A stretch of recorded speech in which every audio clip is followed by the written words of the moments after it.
अंतरिम बजट पर रीवा सांसद जनार्दन मिश्रा ने की पत्रकार वार्ता।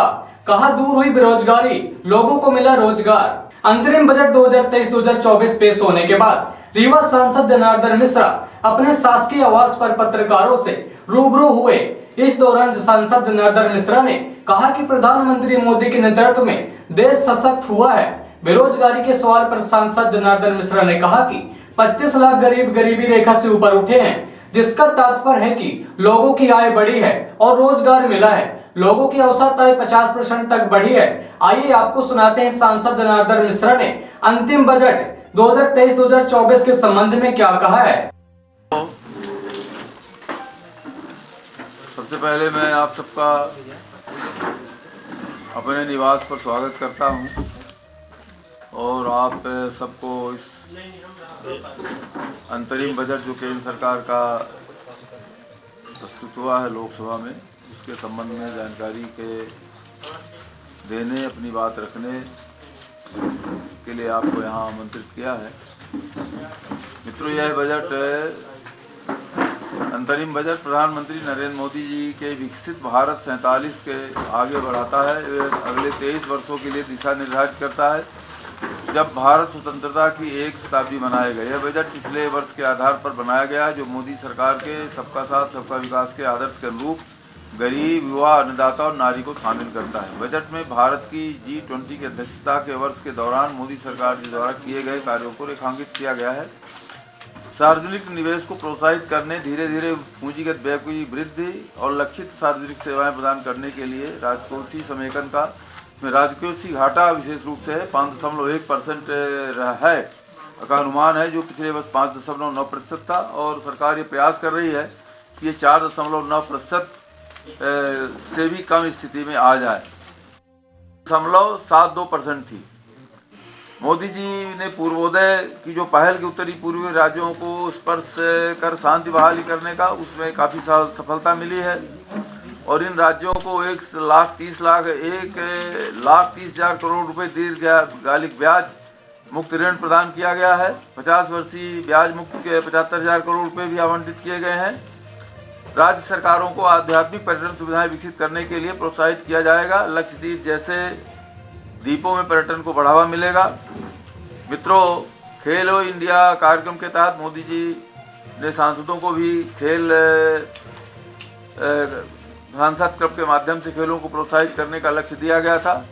अभी दूसरी बार रीवा में 27 जनवरी से 3 खेल शुरू हुए थे, जो 3 फरवरी को कल समाप्त हुए हैं। इनमें से फुटबॉल, कबड्डी, कराटे, ताइक्वांडो आज खेलों में 1004 से खिलाड़ियों ने भाग लिया है और इसमें 150 खेल प्रशिक्षक भी शामिल हुए थे। तो इस तरह से जो अंतरिम बजट पेश किया है मोदी सरकार ने, उसकी रूपरेखा, उसकी जो मुख्य तथ्य थे, वो मैंने आपके समक्ष रखने का प्रयास किया है। अब आप में से लोकसभा के भाई साहब, इस तरह का मजाक मत करिए कि जो साल में आंकड़े नहीं घटे, जो विपत्ति आई, इतनी बड़ी महामारी, जो विपत्ति आई, उसको आप इस तरह से मजाक कर रहे हैं। उसका वही तो हम पूछ रहे हैं कि अगर आप कह रहे हैं कि 10 साल में इतनी बड़ी घटना नहीं हुई, तो ये महामारी में कितनी घटनाएं हुई? तो महामारी के तो आंकड़े हैं ना, महामारी के आंकड़े हैं उसमें जो 25 करोड़ लोग गरीबी से बाहर आए हैं, तो 25 करोड़ तो मरे नहीं।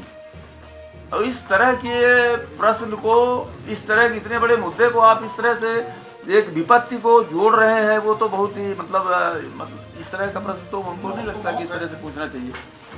मौत हुई है ना, तो 40-42 लाख के लिए तो हम भी स्वीकार करते हैं कि मौत हुई है। कौन कहता है मौत नहीं हुई है? पर उसको इस प्रश्न से जोड़ना, ये हमको लगता है कि इस मानवीय त्रासदी को इससे जोड़ना मैं नहीं समझता कि उचित होगा। 300 यूनिट बिजली मिली। हाँ, मिलेगी। आपकी मन में था कि कुपोषण दूर हो और उसके लिए मैं चाहता था कि हर घर में एक मुनगे का पेड़ माने तैयार हो। 80 लाख पेड़ तैयार हो रहे हैं। लगभग 2.5 लाख पौधे वितरित किए गए थे। तो वो मन में एक तड़पन है कि काश अगर हम एक पेड़ एक घर के सामने तैयार कर पाते तो कुपोषण और रक्ताल्पता उससे हम 100% निजात पा सकते थे। वो एक मन में बहुत पीस है। और दूसरा बाकी रीवा से मिर्ज़ापुर रेलवे लाइन, वो कोविड की वजह से जो उसका एक कार्यक्रम में माने एक कार्य योजना बनी थी वो पूरी नहीं कर पाए। गैस आधारित एक होगी और जो ऊर्जा दूसरे को बेचेगा वो अलग चीज़ है। तो एक सोलर पैनल के माध्यम से आप 20-25 हज़ार रुपये तो ऑलरेडी उसको आमदनी होनी है। तो जो भी पैनल, अब बाकी सरकार उसमें मदद करेगी ना। ऐसा थोड़ी है कि जब हम एक योजना ले आए हैं तो केवल पैनल लगाएंगे, नहीं आपकी मदद भी करेंगे। सांसद जी, आप चप्पल वालों को हवाई यात्रा कराना चाहते हैं और सीनियर सिटीजन को रेल, इस पर आप व्यापक थोड़ा अपना हमने विचार व्यक्त करिए। आम आदमी को भी ट्रेन ये हवाई यात्रा की सुविधा दी है और आप बहुत जल्द रीवा से भी हवाई यात्रा शुरू होगी और आप 2 टायर 3 टायर के शहर का आम नागरिक भी अब रेल यात्रा करने के लिए उत्साहित है और कर रहा है। 1 करोड़ थी, लेकिन मोदी सरकार के प्रयासों से आर्थिक प्रबंधन विश्व स्तरीय हुआ है और इसके लिए जो आर्थिक प्रबंधन था, सरकार संसद के समक्ष एक श्वेत पत्र जारी करेगी। दीर्घकालिक विकास की दृष्टि से देखें 2024-25 में महत्वपूर्ण परियोजनाओं पर 11,11,111 करोड़ खर्च किए गए हैं, जबकि घरेलू उत्पाद का प्रतिशत 3.4% है। 2013-14 में यूपीए सरकार में जो इस वर्ष 11,11,000 करोड़ रुपए आवंटित किया गया है, उस समय वो केवल 2,57,641 करोड़ रुपए था। बुनियादी ढांचे को मजबूत करने के लिए आप देख रहे हैं कि हवाई अड्डे की संख्या दुगनी हो गई। इस समय 149 हवाई अड्डे हैं, जबकि रीवा में को भी इसकी सौगात मिली। रीवा में भी एक हवाई अड्डा आपके सामने है। इस तरह से रेल की जो सामान्य बोगियां हैं उनको वंदे भारत बोगी का स्ट्रक्चर बनाने के लिए 40,000 बोगियों इस तरह से वंदे भारत की बोगियों के समान तैयार की जाएंगी। 3 प्रमुख रेलवे कॉरिडोर बनाए जाएंगे और अपने यहाँ ललितपुर सिंगरौली रेलवे लाइन के लिए भी 635 करोड़ 77 लाख रुपए आवंटित हुए हैं। रीवा सतना के बीच 18 किलोमीटर के जो दोहरीकरण का काम शेष है उसके लिए भी 40 करोड़ रुपए आवंटित हुए हैं, जिससे पूरा कार्य प्रभावी संपन्न होगा। 34 लाख करोड़ रुपए डायरेक्ट डीबीटी के माध्यम से हस्तांतरित किए गए हैं और इससे भारत सरकार का 2,70,000 करोड़ की बचत हुई है।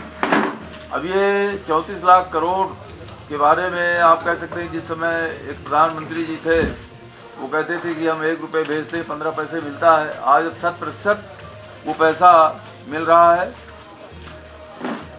आगे प्रधानमंत्री आवास ग्रामीण को भी 2 करोड़ घर फिर से नए मकान बनाने का संकल्प लिया गया है। तो ऋण दिए गए हैं 22 लाख करोड़ रुपए ऋण आवंटित किए गए। ये स्टार्टअप्स लाखों की हजारों की संख्या में लाखों की संख्या में बन रहे हैं, यूनिकॉर्न बन रहे हैं इसमें तो, और ये रोजगार मिल ही रहे हैं। और जो 25 करोड़ लोग गरीबी से बाहर आए हैं तो बिना रोजगार के वो थोड़ी गरीबी से बाहर आए, उनको कहीं नहीं बैठक दे। 25 करोड़ लोग 25 करोड़ लोग अगर गरीबी रेखा से बाहर आए हैं तो उनको कहीं ना कहीं रोजगार मिला है, उनकी आय में वृद्धि हुई है।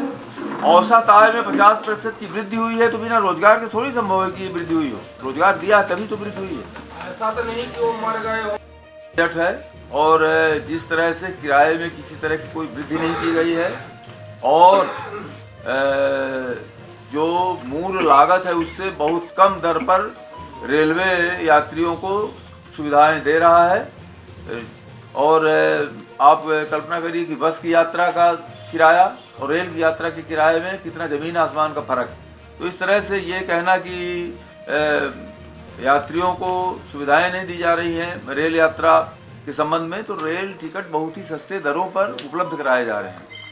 सांसद जी, आपने कहा कि 1 करोड़ सूर्योदय योजना का जिक्र आपने किया, 1 करोड़ किसी भी तरह से ये तो विपक्ष के बात छोड़ दिए, मीडिया जगत भी ये आकलन कर रहा था कि नहीं कोई लोक लुभावन में चीज़ें आएंगी, लेकिन एक भी योजना ऐसी नहीं है जिसमें कहीं भी वोट आकर्षित करने का कोई मामला हो। ये लगातार जिस तरह से योजनाएं चालू हैं उन्हीं को मजबूत करने के लिए, कोई नई इस तरह से लोक लुभावन एक वोट कैप्चर करने के लिए, तात्कालिक लाभ प्राप्त करने के लिए कोई भी योजना इस तरह की नहीं। सांसद जी, बड़ी अच्छी बजट की देश के अंतरिम आम बजट पर माननीय सांसद जी आप सबके बीच आज उपस्थित है पत्रकार वार्ता के माध्यम से। इस पत्रकार वार्ता में हमारे बीच भाजपा प्रदेश के सह मीडिया प्रभारी भाई अनिल पटेल जी, राजगोपाल